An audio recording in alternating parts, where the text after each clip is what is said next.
はい、こんにちは、もんちゃんです。今日もよろしくお願いします。今日は海外に行ってきた導入編になります。よろしくお願いします。で、今回はカナダに行ってきましたので、カナダに行ってきた導入編の動画を撮り、来週から泊まったホテルのご紹介をいつも通りのね、動画のパターンでご紹介したいと思います。で、動画の構成としましては、旅の概要を、フライト、泊まったホテルを簡単にご紹介、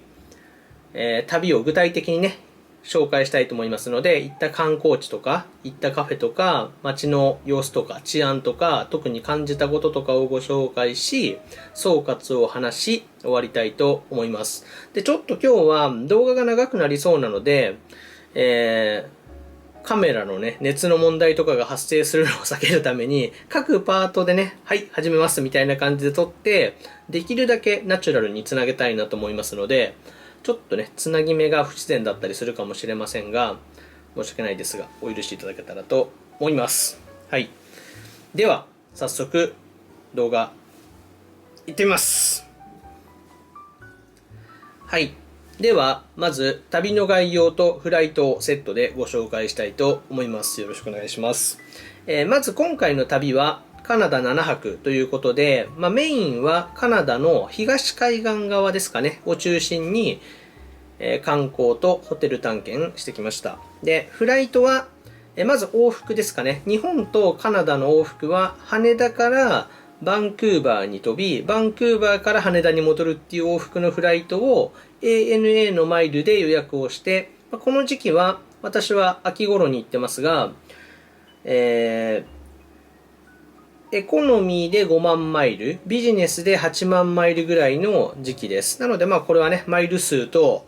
相談してマイルで取りたい方は予約いただければいいかなと思いますが、そんな感じで ANA のマイルで予約をしました。で、燃油は5万くらいかな。5万円くらいだったので、実質ね、お金を払ったのは5万円っていう感じになります。で、その後、バンクーバーからカルガリーっていうところに移動して、カルガリーの往復便も取るんですけど、そこはエアカナダのアプリで予約をしました。で、往復がだいたい2万円くらいですかね。はい、っていう感じです。で、エアカナダもスターアライアンスで、アライアンスが ANA と一緒なので、スターアライアンスのね、アプリでうまく取るっていうこともできたのかもっていう感じはしますので、その辺はね、詳しい方はまた、他のね、選択肢もあったのかなと思いますが、今回私はそんな感じでフライトは予約しております。はい。で、旅の概要としましては、日本からバンクーバーに飛び、バンクーバーで2泊し、バンクーバー市内とかをね、観光して、その後、バンクーバーから車で2時間くらいの山岳リゾート地のウィスラーっていうところがあるんですが、そちらにバスで移動して、ウィスラーで2泊して、ウィスラーのビレッジ、ダウンタウンみたいなところを観光し、その後、バンクーバーに戻り、バンクーバーからロッキー山脈を越えてカルガリーっていうところに移動し、州をまたぐので、バンクーバーが、ブリティッシュコロンビアですかね、州で、カルガリーはアルバータ州になるので、州をまたぐっていう感じで州をまたぎ、カルガリーで一泊し、そこからまた車で3時間ぐらいかかる山岳リゾート地に移動をして、レイクルイーズっていう湖のところで宿泊をして、次の日にバンクーバーまで戻り、一泊して日本に帰ってくるっていう予定でした。はい。結構ね、移動したなっていう感じですけど、ここ行っときたかったなっていうこと、まだ場所あるので、この後お話ししますが、結構満喫できた7泊間だったかなと思います。という、今回の予定になります。はい。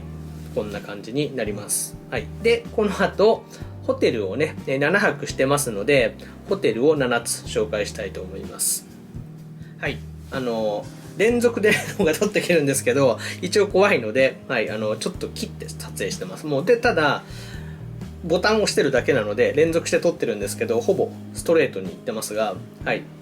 行きます。はい。で、7泊のホテルご紹介したいと思います。バンクーバーでまず2泊しました。で、バンクーバーの1泊目が JW マリオットさん。こんな感じの外観です。空港からの距離としては、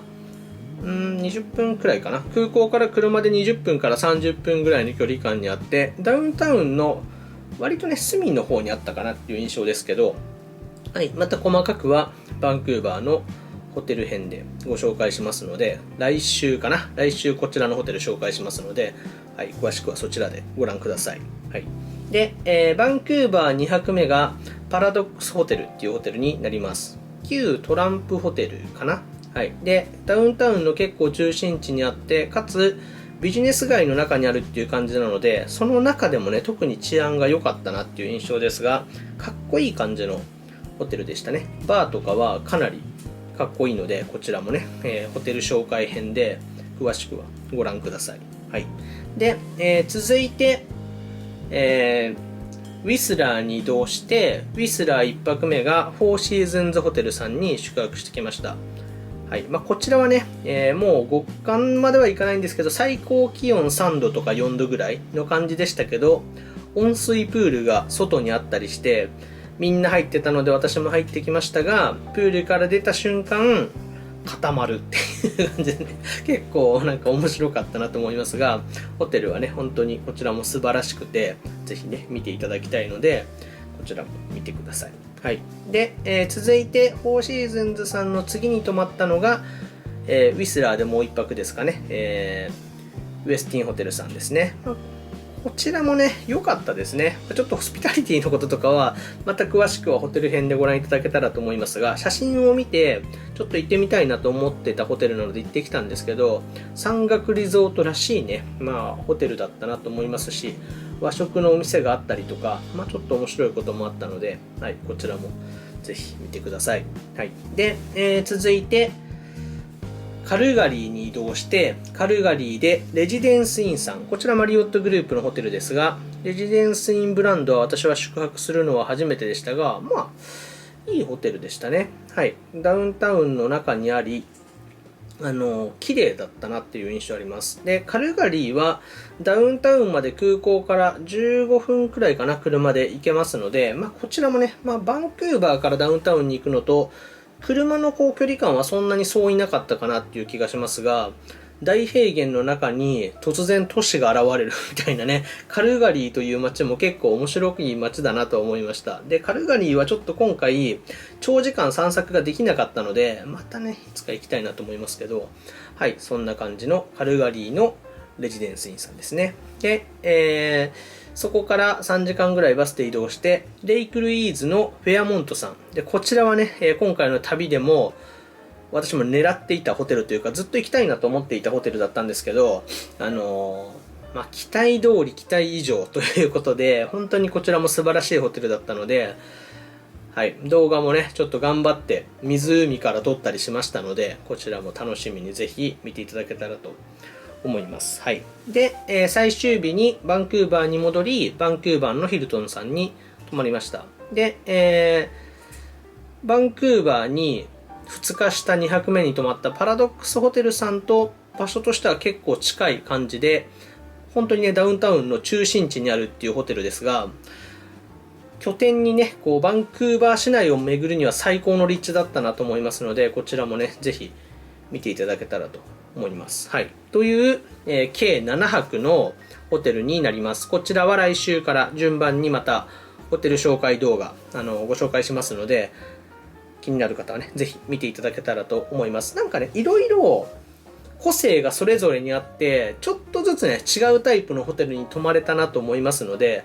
面白かったなと思いますし、私はカナダに割とトロントとか、このバンクーバーもそうなんですけど、大都会というよりは、自然が私は好きなので、山が特に好きなので、山岳リゾート地に行くと。で、その拠点のバンクーバー、カルガリーっていう感じの旅行に私は組むとなってしまうので、なんかそれがね、結構今回はハマって、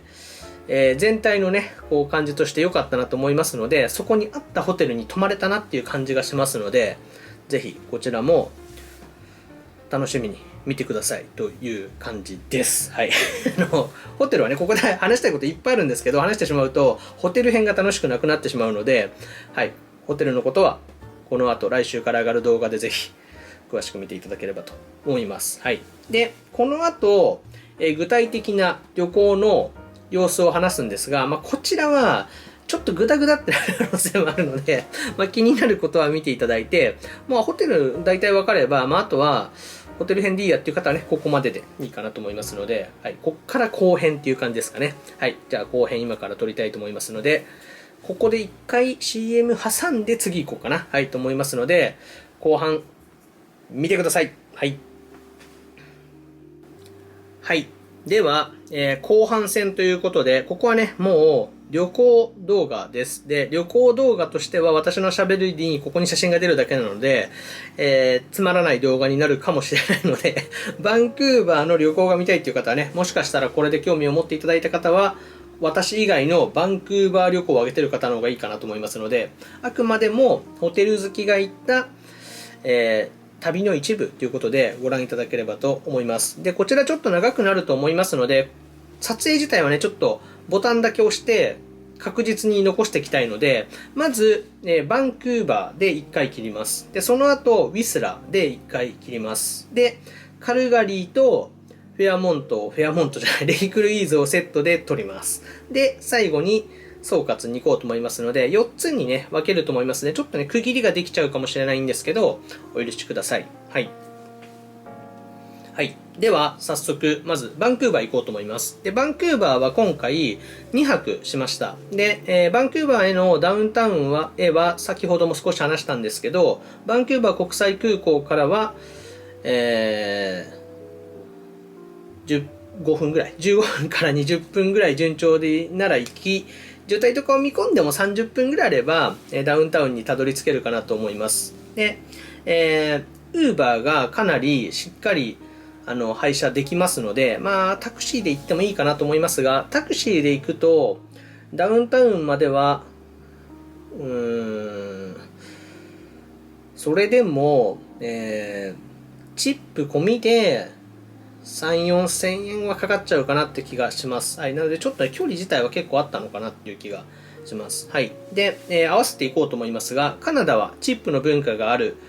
国ですので、15% から 25% ぐらいがチップとしての支払いがいるなと、すべてのものに対して思っていってほしいと思います。はい。で、カフェとかに行く際は、結構ね、キャッシュレスはしっかりしてる、都市になりますので、クレジットカード決済するときも、クレジットカードの決済画面にチップのパーセントを選択する画面出てきますので、15% にしますか、20% にしますか、25% にしますかみたいな感じですけど、何もね、なければ 15% でいいんじゃないかなと思います。で、特にね、めちゃくちゃいいサービスだったなと思ったら、それに加算していくっていうイメージでいいのかなと思います。で、持っていく現金なんですが、本当に現金を使う機会はほぼなくて、そのチップを以外に個人にどうしてもチップをあげたいっていう時に使うのと、それこそ缶ジュースとかをクレカ決済じゃなくて現金の方が気が楽だっていう方はするかなっていうぐらいで、はい、ちょっとした移動に乗る船とかでもクレカ決済ができたので、結構ね、キャッシュレスで全部いけてしまうかなと思うので、一応ね、不安な時のために、1万円分か2万円分ぐらいを、現金に変えていけば十分じゃないかなっていうのが、率直な私の印象ですかね。はい、という感じです。なので、カナダ全体、今回の旅全体で、現金を使うタイミングは、故意的に使わなければほぼないっていう感じはします。クレカで払えるけど、あえて現金で払いたいとかがなければ、ほぼね、すべてクレカでいけるので大丈夫かなと思います。ただ、マスターかビザをね、持っときたいなっていう感じはしますので、アメックス JCB は使えないとこもそれなりに多いかなと思いますので、要注意です。でもアメックスはね、それでも私は使えなかったところには今回遭遇しなかったですけど、はい、そんな感じになります。はい。で、バンクーバーの治安は、良いですね。ただ、行ってはいけないエリアが明確にあるということで、チャイナタウン、ジャパニーズタウンは要注意っていうふうにアテンドいただいた方にも教わったのでこれは要注意ってことですね。で、ジャパニーズタウンが治安が悪いっていうのは日本人としては無視できないので、どういう経緯でね、ジャパニーズタウンが危険になったのかっていう話はちょっとお聞きしたんですが、第二次大戦前にチャイナタウンとかジャパニーズタウンはできていて、第二次大戦で日本が太平洋戦争で真珠湾に攻撃をして、日本人をね、ちょっと迫害とまではいかないんですけど、移動させる、街から阻害するみたいなタイミングがあったっぽくて、その時にやっぱね、ジャパニーズタウンが廃墟みたいになってしまうんで、そこから治安が悪くなったっていう話は聞いたんですけど、そんなね、歴史的な経緯もありますよと。海外に行くときは、そういうちょっとしたね、そのエリアの歴史を勉強していくっていうのは、旅をね、より有意義にしますし、その街に行ったから知れたなってことがあるのは楽しいことなので、気になることはね、どんどん知ってる方に聞くのがいいのかなと思います。なので私もね、それを聞いて、そういう経緯があるんだなっていうのは感じました。で、まずなんですけど、そんな感じの街の概要ですね。で、街の文化としては、まずカフェかなりあります。なので、コーヒー好きなんだなっていうのはよくわかります。それと、チョコレートもカナダの方はかなり好きっていう感じなので、もう私とカナダの相性は抜群ですね。っていう感じです。で、カフェはかなり朝早くからやってるお店が多いです。6時半とかには結構なカフェがやってるので、そんな感じなので、朝早いカフェ活、朝活はすごくいい街だなと思いますし、散歩する前にカフェによってテイクアウトでコーヒー飲みながら散歩するとか、テイクアウトのコーヒー飲みながら出社するっていうね、光景を見たので、そういう文化が根付いてる街だなっていうのは感じました。なんかね、おしゃれでいいですよね。あとそれと街中に結構図書館がたくさんあるなと思いまして、大学生の子とかは図書館でね、勉強するのが結構当たり前になってるっぽくて、図書館は飲み物とかも持ってっていいということで、アカデミックなね、感じも感じて、日本の大学生頑張ろうぜって感じはしましたね。そんな感じの街の概要っていう感じですかね。で、私は観光としてはカフェにいくつか行ったので、カフェ名とカフェの中の様子をちゃちゃっと載せようと思うんですが、カフェには私一押しのメニューとしてはホットチョコレートがね、どのお店にもあるので、ホットチョコレート巡りが私は楽しかったですね。なのでカフェラテとかよりもホットチョコレートばかり飲んだカフェ散策だったなと思いますが、2つ2、3行ったので載せようと思います。で、あとは、スターバックスにも行ったので、スターバックスの写真も載せようと思うんですが、スターバックスは日本と比べて、思ったのは食べ物のね、充実度かなって感じです。マフィンとかハンバーガーみたいなやつも結構売ってるなって思うのと、ジュースとかも、オレンジジュースとかも缶みたいのもね、売ってて、いろいろ充実してるなって感じはしましたね。本拠地シアトルがバンクーバーは近いので、スターバックスもたくさんあるなっていう感じは印象としてはありましたかね。そんな感じの散策でした。で、バンクーバー市内の様子も少し出そうと思うんですが、バスは電気をね、電線から取れる感じでエコにも気をつけてる街だなって思ったのと、ビル群の写真載せようと思うんですけど、高層ビル群とその後にもう一枚載せようと思うんですけど、ちょっとねレトロで、石造りのおしゃれな建物とかレンガ造りが多いエリアとかがあって、なんか近代的なものと歴史を感じるものがうまく混ざってる感じで、なんか見応えがあるというか、いろいろ楽しい街だなっていう感じはしましたかね。文化をいろいろ感じれる街だなっていう感じがしました。で、いる方の国籍感も多国籍とか多民族国家だなっていう感じがして、肌の色だとね、黄色人種とかそういうのもいろいろな方がいるなっていう感じがして、これがカナダなんだっていうのをね、感じることもできてよかったなと。で、留学生が多い街なので、バンクーバーは若い方もね、かなり多くてエネルギーもあるなと思いました。なので、結構そういう意味でね、いい街だったなと思います。で、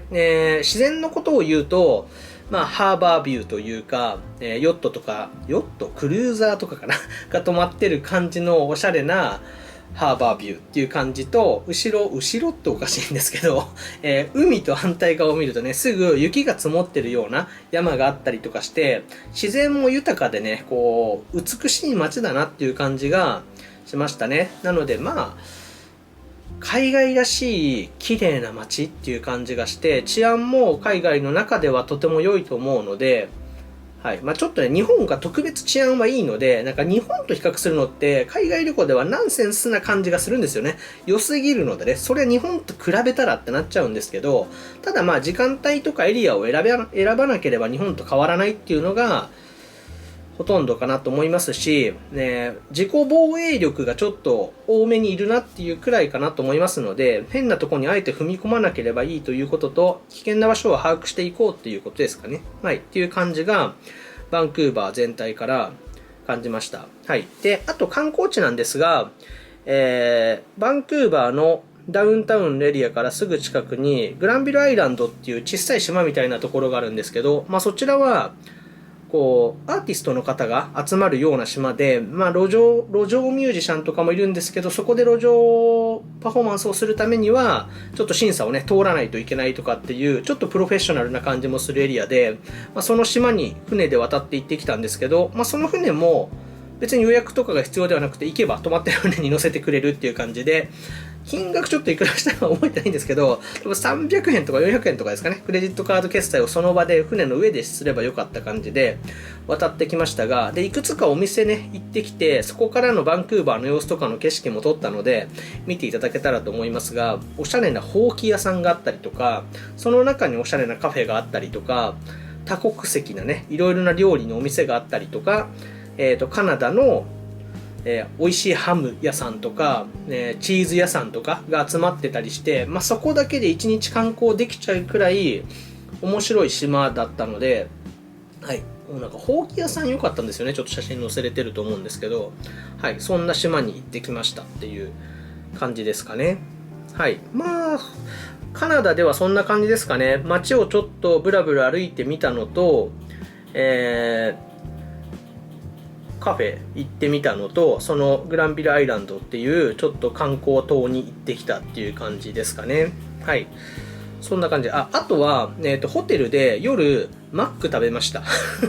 で、それはなんでかっていうと、ちょっと私、チェーン店の比較って結構好きで、スターバックスとかマクドナルドとか世界中にあるようなお店の違いをこう比較するのは結構好きなので、お腹がね、空いたりとか、タイミングが合えば、マックも食べるんですけど、マクドナルドの印象は、価格は、日本よりはそれはちょっとしますけど、思ったより高くなかったなっていう感じですかね。ウーバーで頼んで、ビッグマックとかのセットで、2000円弱、1600円か1700円くらいの感じなので、日本でも Uber で頼んだら1000円ちょっと超えるぐらいに配送料とかでなると思うので、ちょっと価格は上がるんですけど、思ったほどではなかったかなっていうのが正直な印象ですかね。はい。で、バンズが日本の方が私は好みでしたね。割と固めのパンで、日本のパンって美味しいなっていう感じはね、しました。ただこれバーガーによって種類が違うとは思うので、他のバーガーにしたらちょっとね、違ったのかもっていう感じはしますが、はい、なんかそんな感じでしたかね。その他は、日照時間の話なんですけど、緯度が高緯度にバンクーバーはなるので、日本よりも日照時間が短いです。秋に行ってますが、4時半にはもう日が沈んでるのと、朝は7時後半ぐらい、7時半から8時ぐらいまでは暗めっていう感じなので、6時半は暗闇です。はい、っていう感じなので、意外とね、こう、昼間活動できる時間が冬は短くなるかなと思いますので、はい、そんな感じです。で、ハイシーズンはやっぱり、山岳リゾート地とかも、ウィンタースポーツももちろんなんですけど、圧倒的多くの方々がカナダ旅行をするのは夏なので、6月から9月ぐらいまでの間がカナダ全体のね、ハイシーズンかなと思いますので、ハイシーズンの方がね、いいっていう方はいいですし、やっぱお得に行きたいっていう方はね、ハイシーズンを外すっていうことも大事だとは思いますので、はい、そんな感じですかね。なので日照時間ちょっと要注意。なので、例えば、飛行機4時ぐらいに着くから6時ぐらいまでは観光できるねと思っていくともう暗くなってると思うので、ちょっと思った観光と違う観光になってしまう可能性があるので、そういう知識は知っていった方がいいかなっていう感じがしましたかね。はい。ということで、まずはバンクーバー観光はこんな感じになります。はい。ではこの次はウィスラー行こうと思いますので、はい、次ウィスラー行きます。はい。では、続いて、ウィスラーお話ししたいと思います。はい。で、ウィスラーは、バンクーバーからバスで2時間ぐらいの距離を移動したんですけど、バスは事前に予約をしていって、往復で1万円くらいです。で、バスのポイントとしては、座席は結構ゆったりです。で、バスは、これは、この後、カルガリーから、レイクルイーズに移動する話も後の動画というかこの後で予定で話をするんですけど、まず決められた時間を遅れると行ってしまうので、必ず15分から20分前には着くように行くことと、ほとんどのバス予約が席が指定ではないので、好きな席に座りたい方はちょっと早めに行っておくことをお勧めします。はい。で、バスの運転手は、私が今回2箇所用に往復して4回バスに乗ってる感じになるんですけど、どのバスの運転手さんもとってもいい方。はい。なのでちょっとこう日本で高速バスとかを予約した時の対応ではなくて、観光ツアーのバスに近いかもしれないですね。なのでいろいろな話をしながら運転してくれますし、荷物を運ぶのとかもすごくね、ニコニコしながら気持ちよく対応してくれるので、これはね、結構好印象だったのと、海外でね、バス移動ってなるとトイレの不安あると思うんですけど、バスにトイレついてます。はい。なので、こちらは安心かなと思います。はい。で、ウィスラーへのバス移動は、基本的には、左右だったら左側の景色が圧倒的におすすめなので、可能なら左側の窓側の席に座るのがいいかなと思います。はい。なんかちょっとね、こう、海岸線から山に変わっていく様子が見れて、海の向こうに見える山とか、雪山とか、こう山岳リゾートに入っていく様子も、こう感じやすいのはね、左側の席だったかなと思いますので、左側の席、おすすめです。はい。で、ウィスラーっていうリゾート地は、まず、ものすごく大きなスキー場があります。世界でもおそらくもうトップオブトップのようなスケール感のスキー場、ウィスラーブラッコムっていうスキー場があるんですけど、私はスキーをやるのがかなり好きですし得意分野でもあるので、これ無視できなくてずっと憧れてるスキー場なんですけど、もう下からでは想像できないスケール感のスキー場があります。はい。で、ちょっとスキー場ね、下から見た様子は写真が撮れてると思うので、載せようと思うんですけど、ただこれ、上の様子は、いまいちピンとこないと思うんですけど、リフトも10本や20本ではなくて、もっと桁が変わるかぐらいのリフト数があって、日本だとスキー場に行くと同じコースを複数滑って、なんかいいコースで滑るとかって感じなんですけど、そんなことやってたらとても回りきれないので、はい、もう1日では全く回りきれないスキー場っていう感じで、ウィンタースポーツ好きな方は、もうここはね、行ってほしいです。そのスケール感は登ってみたら伝わると思います。で、ハイシーズンは、スキー場の多分ゴンドラが観光ゴンドラみたいな感じになって山の上に登れるので、これはこれでね、結構楽しいと思いますので、ウィンタースポーツに興味がない方は、ぜひね、夏とかハイシーズンに行って、山登って、この圧倒的なカナダのスケール感を感じてもらえるのがいいかなと思いますが、そういう、そこの麓にできた、リゾート地がウィスラーっていうリゾート地かなっていう感じですが、ちょっとね、山散策とかするにもいいかなと思います。で、ウィスラーのそのメインのビレッジ、ダウンタウンみたいなところは散策しましたので、そちらの写真載せようと思います。こちらはね、タイミングとしては、2泊目ですかね、フォーシーズンズさんに泊まって、その次の日、ウェスティンさんに宿泊したんですが、そのウェスティンさんに泊まった日にね、結構夜散策したので、結構食べ物屋たくさんありますし、カフェもありますし、スターバックスも入ってます。で、ウィンタースポーツの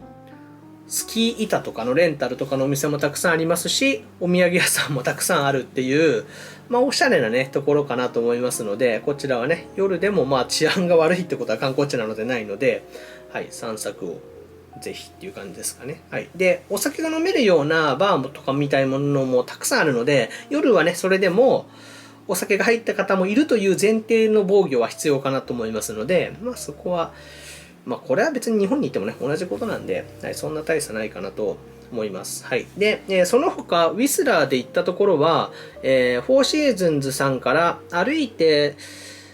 20分くらいのところにロストレイクっていう湖があるんですが、こちら結構ね、おすすめです。フォーシーズンズから、そ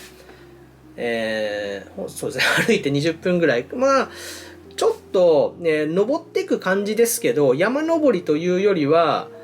なんか傾斜がある、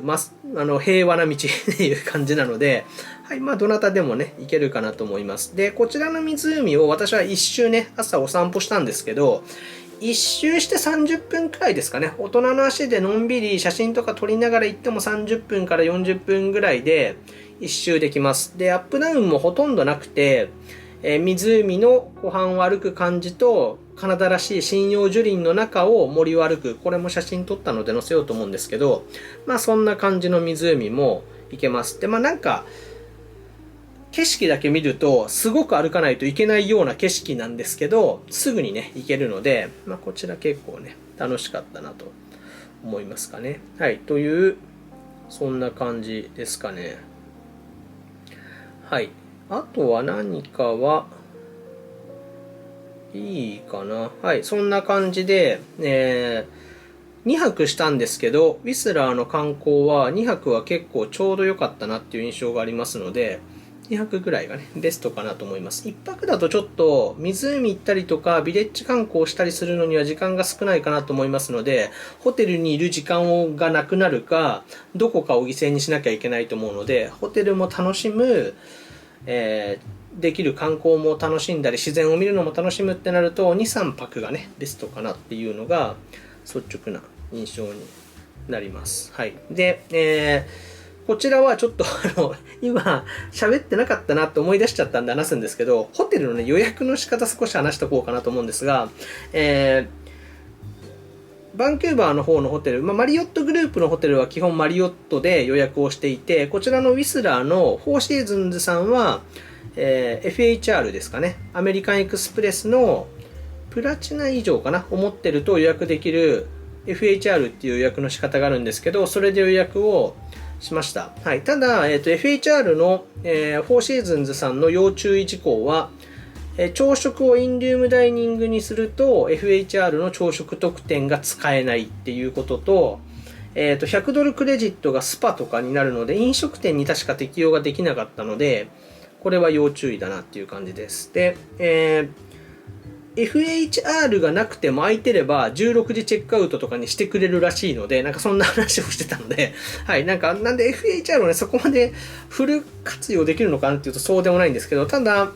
のハイシーズンじゃない時のフォーシーズンズさんで FHR を使っても通常のホテル予約をしてもそれほど価格が変わらないっていうのが分かったので、こちらはね、もし使える方は使うのもいいかなと思います。はい、そんな感じのウィスラー観光になりました。はい、という感じです。では続いて、ウィスラーからこの後カルガリーに移動して、カルガリーから、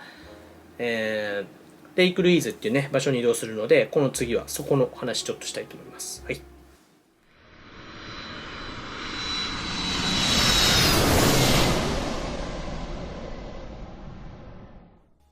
はい。では続いて、カルガリーからレイクルイーズのお話ししたいと思うんですけど、バンクーバーから、カルガリーまではフライトでだいたい1時間半くらいですかね。で、日本とバンクーバーの時差は17時間なんですね。で、バンクーバーからカルガリーにまた州をまたいで、1時間時差が生まれるので、日本からだと16時間の時差に変わります。なので、日付変更線をまたいでるんで、正確にはね、17時間の計算は1回ロンドンまで行って、ロンドンからまた西経に変わってっていうのを合わせて17なんですけど、バンクーバーが。なんで、カナダじゃない、カルガリーの方が日本からの時差は小さくなるので、フライトで飛ぶと、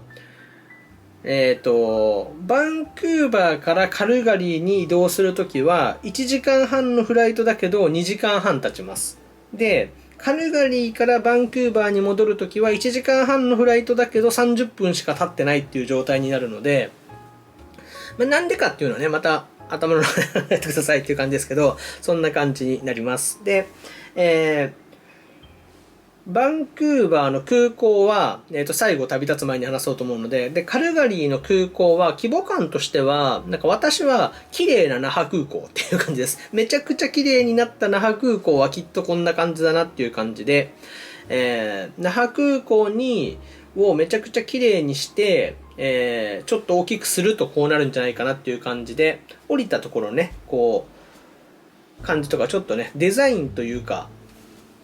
レイアウトが似てるなっていう印象はありましたが、これピンとくるかこれかわかんないんですけど、そんな感じです。で、カルガリーから、バンクーバーからカルガリーの空港へは、フライトは左側の席がもう圧倒的におすすめです。で、なんでかっていうと、バンクーバーからカルガリーに飛ぶときにロッキー山脈を完全に越えるんですけど、ロッキー山脈がものすごく綺麗に見えるので、ぜひね、これは左側を絶対選択してください。外を見る方は左側と右側で全然満足度違うと思いますので、逆にね、カルガリーからバンクーバーに景色が見れる時間帯に移動するっていう方は右側の席がおすすめかなと思いますので、ぜひ、はい、そこはお楽しみください。はい、で、飛行機からのね、写真何枚か載せようと思いますが、もう私はね、山が好きなので、もうずっと眺めてられましたね。で、私の隣に座ってる方とかが、私がね、写真を撮ってるのを見て、なんかちょっとね、カメラ撮りたそうだったので、みんなの写真撮ってましたね。はい、っていう感じのカメラ担当をやってましたけど、なんかそんな感じで、とても美しい山が見えますので、で、バンクーバーからカルガリー便で、ロッキー山脈を越えてアルバータ州に入ると、今度はもう大平原といいますか、地平線が見えちゃうような景色になるので、またこれ写真載せようと思うんですけど、これもね、美しいです。はい。そんな感じ。で、カルガリーの空港に着き、カルガリーの市内まで、ダウンタウンまでまたタクシーで15分から20分ぐらい移動するんですけど、なんか大平原の中に空港があって、高速道路があって、突然家が現れて、突然ビル群が現れるっていう、なんか不思議な街ですね。で、カルガリーは、石油が出て一気に栄えた街で、もともと人口ほとんどいなかったところが今100万都市ぐらいになっていて、今はね、IT の企業とかも結構入っていて、まだまだね、発展するのかなっていう感じがするんですけど、地元の方の話を聞いたところ、コロナの間にちょっとね、治安が悪化してるっていう感じっぽいので、こちらも、行かない方がいいエリアがあります。で、こちらはダウンタウンの、東側かな。なんか基本的に東側が良くないな、こう考えると。東側のエリアはちょっとね、治安が良くないエリアがありますが、ダウンタウンに行くときに東側から入っていくことがほとんどだと思うので、街中のエリアを見たときに確かにちょっとリスクあるかもなっていうのは通ったらわかると思いますので、っていう感じですかね。で、こちらも、バンクーバーと同じなんですけど、夜遅い時間はね、とにかく動かないっていうことが安全かなと思いますので、飲食店が閉じるぐらいまでの夜までは、危険なエリアさえ行かなければいいと思うんですけど、それ以降の時間は、たとえ安全と言われているエリアでも出歩かないのが賢明かなとは思います。はい。で、こちらもね、一つカフェ行ってきました。こんな感じのカフェ。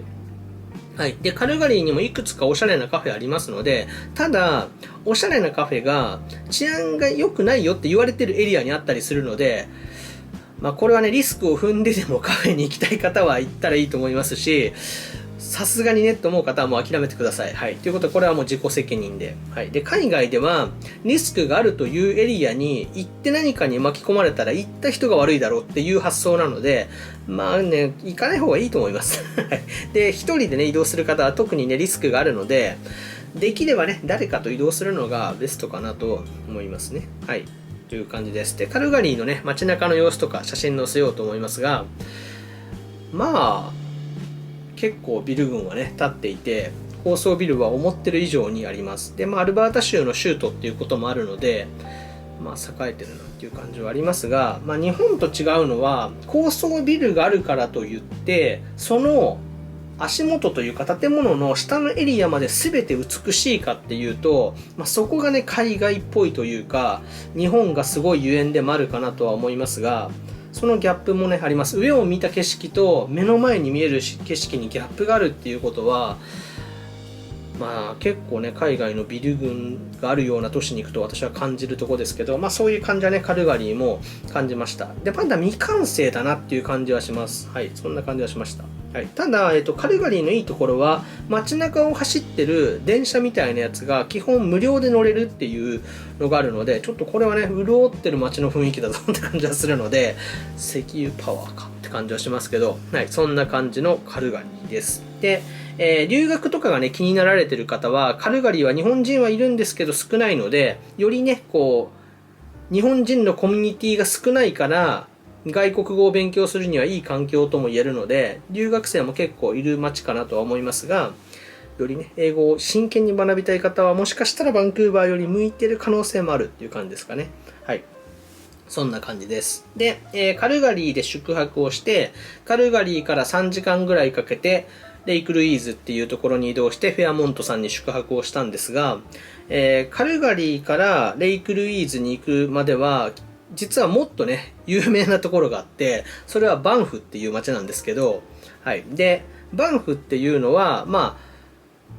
カルガリーから移動する山岳リゾートの大拠点はバンフで、もうロッキー山脈の国立公園巡りの拠点といえばバンフっていうぐらい有名な街なんですけど、こちらを経由していきます。で、ほとんどの方がバスもここで降ります。はい。なので、レイクルイーズに着くときは、だいぶね、人がいないっていう感じですけど、カルガリーからバンフまでバスで2時間ぐらいで、そこからレイクルイーズまでがさらに1時間っていう感じなんですけど、このバスは、左右どちらに乗っても素晴らしい景色が見えるので、どちらでもいいかなと思います。で、バスの中からの様子は、動画もね、今回撮れたので載せようと思うんですけど、もう大平原から、目の前にあるロッキー山脈に向かって、ずっと向かっていくので、どんどんね、山が近づいてきて、山の間を通っていくっていう景色が、これぞね、カナダ山岳観光の醍醐味だっていうぐらい楽しいので、はい。バスはどちらに乗っても OK。で、可能なら最前列だと、両側からね、迫ってくる感じと動画も撮れたりするので、おすすめです。で、私は今回最前列に乗ることができたので、最前列から動画撮ってましたね。で、今回の、バスはウィスラーに行った時よりも、なんかバスはいいバスな感じで、すごくゆったりして幸せな気分な3時間でしたね。はい。で、こちらのバスがですね、バンフに移動して、バンフのホテルをいろいろ巡って、乗せたり降ろしたりしてくれてるんですけど、最初にバンフの街中に着いて、ここで、ホテル巡るのに3、40分かかるから、1時間ぐらいかな。1時間ぐらい順調に行くと、あるんですけど、その1時間の間、バンフ観光しててくれてもいいよっていう感じで、一回バンフの街中で泊まる、ぐるっとバンフにあるホテルを巡って、もう一回ここに戻ってきてくれて、そこからレイクルイーズに移動するっていう感じなので、一回ね、降りてバンフ市内見るっていうこともできるので、これも結構面白かったなと思いますね。はい。で、車の中の様子の後に、バンフのね、街中の様子も載せようと思うんですけど、バンフのダウンタウン、シティというかビレッジスペースみたいなところは、ウィスラーよりも小さいって感じがしますね。ウィスラーの何分の1とかよくわかんない例えになるんですけど、よりも、スケール感は小さいかなと思うんですけど、山岳リゾートとしての景色はウィスラーよりも美しいなって感じが私はしたので、単純にね、山を見るのが好きとか、大自然を感じたいっていう方は、こちらもね、結構おすすめだなっていう感じがしました。はい。で、そちらからレイクルイーズっていう湖に移動して、フェアモントさんに泊まったんですが、こちらね、レイクルイーズの写真載せようと思いますが、写真を見て私も行ったんですけど、もう写真のスケール感と全く違うので、もうこれは見て美しいと思ったら絶対行ってほしいです。行ってみたら、こんなもんじゃないです。なので、ああ、こういう感じかって言ったら、えっていう感じのね、スケール感なので、はい。で、こちらは裁縫、全部裁縫したいとこばっかだったんですけど、今回。めちゃくちゃ良かったので、行ってください。はい。レイクルイーズのフェアモント、おすすめです。で、この時期、私が行った時期は山に雪が積もり始めていて、湖は、朝一は、湖の外縁と言っていいのかわかんないですけど、外側でも凍っちゃってるんですけど、昼間になると、温度というよりは流れでね、氷が溶けちゃうっていう状態で、ギリギリ溶けてないっていう時期だったんですけど、山白くて、すごく美しいんですけど、ここもね、ハイシーズンはいろいろ観光ができる夏なので、夏のホテルの価格の3分の1から4分の1ぐらいの価格で泊まれるんですよ。で、この時期はハイシーズンじゃないので、バスも空いている、ホテルも空いている、でも景色はめちゃくちゃ美しいっていう状態なのに、そう、安いっていう状態なので、なんかこの時期なんでかなってめちゃくちゃいいじゃんと私は思ったんですけど、はい、そんな感じのタイミングでした。はい。で、こちらはレイクルイーズは、レイクルイーズのスキー場もあるんですけど、スキー場もこちらも結構大きいスキー場なので、何気に空いていておすすめっていう感じですかね。はい。で、ホテルの方も言ってたんですが、バンフまで来てね、レイクルイーズまで来るっていう人は、夏でもそれなりな数がやっぱ減るっていう感じなので、冬は特に少ないので、人が少なくてね、なんか静寂を感じれる感じがして、良かったなと思いますね。雪は吸音性も高いので、音がね、なくなるので、もう無ですよね。無の感じで行けるのがいいなと思いました。で、その、湖は対岸まで行く、こう、歩道みたいのがあるんですけど、ほぼアップダウンがない歩道が30分ぐらいあるので、反対側もね、行ってみましたけど、私も反対側の写真も載せようと思うんですけど、美しいので、こちらの湖もね、ぜひ、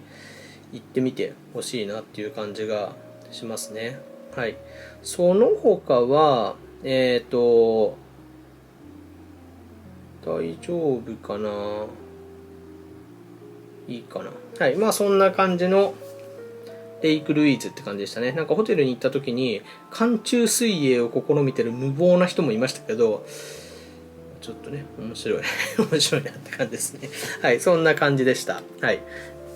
はい。ということで、カルガリー、レイクルイーズはこんな感じ。で、最後、バンクーバーで宿泊をして帰るので、ただそこはね、もうバンクーバーもう一度なので、このまま行っちゃおうかなと思うんですけど、最後ね、空港を載せようかなと思います。バンクーバーの空港の様子、帰り時に撮れた写真載せようと思いますが、この後ラウンジも載せようと思うんですけど、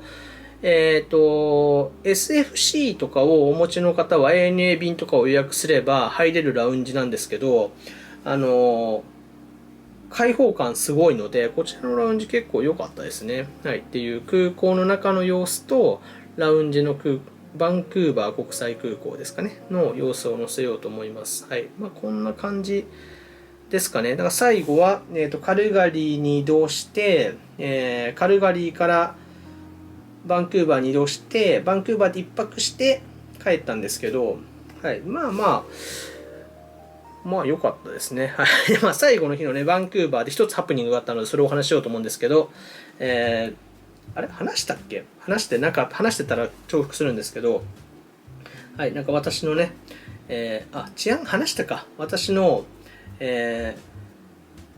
の前でひったくりに会う被害者の方がいたっていう状態があったんですけど、はい、そんな感じのこともありましたっていう感じですかね。はい、という感じの観光全体ですかね。バンクーバー、ウィスラー、カルガリー、バンフっていう感じの旅になりました。で、最後の、空港でね、私はスターバックスのマグカップを買いました。なんかね、こうスタバの限定マグカップ集めるのもおしゃれだなとは思ったので、今後おしゃれなのがあったらね、買ってこうかなと思うんですけど、家にマグカップが増えすぎるんで、それがどうなのっていうことはありますけど、はい、そんな感じです。すいません。はい、ということで、この後ね、総括話して終わろうと思いますので、もうちょっとだけね、お付き合いいただけたらと思います。じゃあ、この後、総括いきます。はい。ということで、今回はカナダの旅7泊間という感じでしたが、まず、総じた印象なんですけど、まずカナダっていう国が本当に素晴らしい国だなっていうのは感じましたね。で、まず1点目は、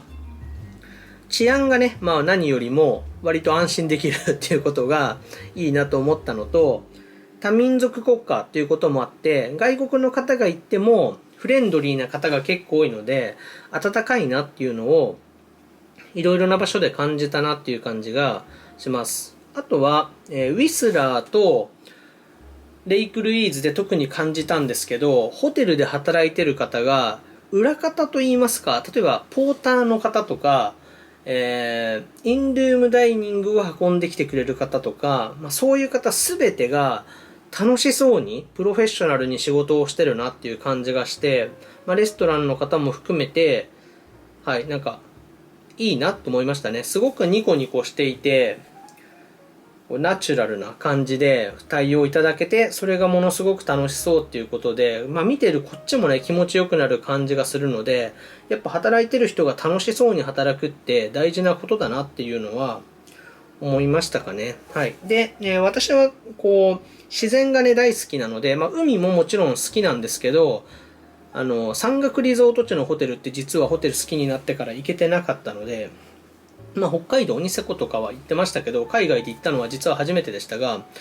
山岳リゾート地のね、ラグジュアリーホテルもやっぱいいなって思いましたね。はい。なので、海のリゾート地もいいし、山岳リゾート地も結構いいなって感じて、そういうことも感じれたね、いい旅だったなと思いました。はい。で、今回都市で行くと、バンクーバーとカルガリーっていう街に行ったんですけど、これどちらも、いい街だったなと思います。で、やっぱスケール感とか街の大きさはね、バンクーバーの方が大きいので、バンクーバー拠点にいろいろ動くのはね、いいかなと思いましたね。はい。なんか日本ではね、ないものとか感じれないものも感じれつつ、それでも日本のいいところもね、やっぱ感じつつ、面白い旅だったなと思いますが、カナダという国もね、私も大好きな国の一つにはなったなと思いますし、今度ね、機会があったら、西海岸側、東海岸側ですね、トロントとか、オタワとかの方向も行ってみたいなと思いますね。はい。ということで、カナダ旅、こんな感じですが、ホテルもいろいろなタイプのホテルありましたし、面白かったですし、皆さんもね、ぜひ、山岳リゾート地って意外とね、行かない方多いのかなって気がするので、やっぱ海のリゾート地が日本は割と人気なので、はい、山岳リゾート地もいいぞっていうのをお伝えできたらよかったかなと思いますし、はい、カナダという国、行ったことがない方はね、とてもいい国だなって感じましたので、はい、おすすめです。はい。ということで、来週からですかね、7週間、カナダのホテル編になりますので、ちょっとね、長くなるので、カナダに興味がないっていう方は、ちょっと退屈な時間になっちゃうかもですけど、せっかくなんでね、はい、異文化交流というか、知識をね、深めるという意味でも、見ていただけたらなと思います。はい。では、7週間、よろしくお願いします。今日はこんな感じで終わろうと思います。失礼します。